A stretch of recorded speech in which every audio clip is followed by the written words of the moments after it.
بابای حاجی میرزا، مردها زنی روس میگیرند و بعد چند جدا میشوند، این چی معنی دارد؟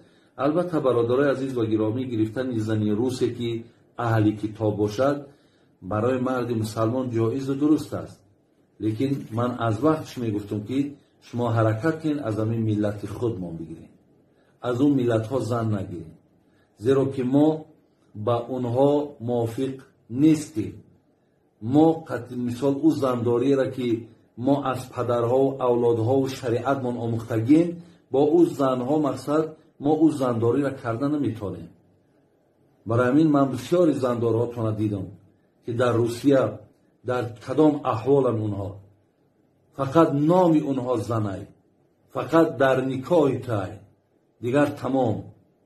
برای همین بهتر شمینه برادر است که خطا اینقدر پستی بدم نکن، خطا اینقدر در بین یار و رفیقات و شریعت به قدر و مثال نامناسب نکن، ولی بسیار آرزو و حواس زنگیری داری، بیا از ملت خودت زن بگیر. انشاءالله ملت ما الحمدلله رب العالمین که بهترین زنها هستند و با اینها انشاءالله زندگی تو خوب میشد و یکدیگر شما میفهمید.